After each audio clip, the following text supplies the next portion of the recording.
the flowers of Russia on your shoulders. That's the slogan that inspires those who work at this shawl factory to create pieces of clothing that look like masterpiece paintings.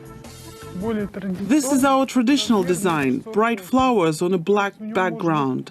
This shawl is very large and warm, but we also have lighter silk versions for the summer.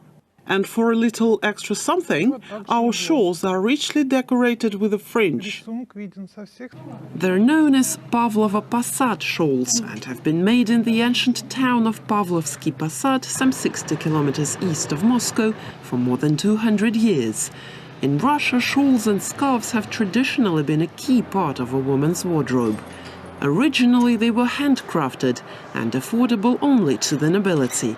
But in the 19th century, the booming textile industry made them easier to weave and buy.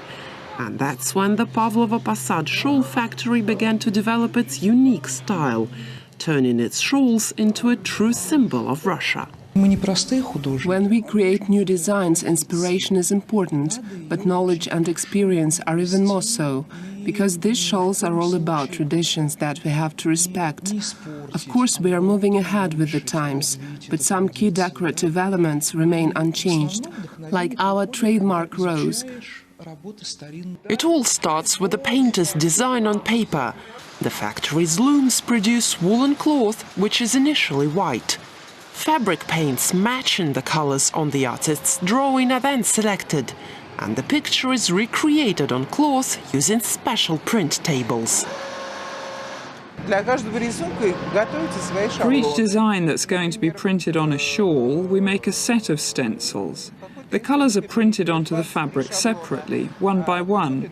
Up to 20 different colors are usually used for a single shawl, so it's quite a complicated process. Over the years, the factory turned shawl making into a unique craft. Before the revolution, its colorful pieces were so popular that a special dance with a shawl was even invented for women to compete in. In Soviet times, production continued to grow, with Pavlovoposad shawls winning top prizes at trade fairs at home and abroad. But although nowadays most of the work is done by the machines, some parts of a shawl, like its fringe, are still woven by hand. A fringe of a shawl like this one takes about 2 hours to complete. The tricks of the trade are passed down from generation to generation. Nadezhda's been working here for almost 20 years. Shawl making runs in her blood.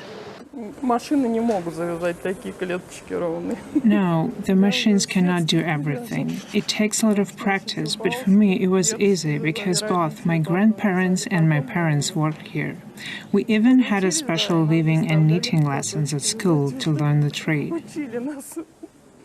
The shawls can be used as headwear or put around the shoulders or waist. Every year, the factory produces some 400 types of shawls, kerchiefs and scarves from wool, cotton and silk. Here, ancient traditions and modern technologies come together so that any woman can get herself some flowers to wear.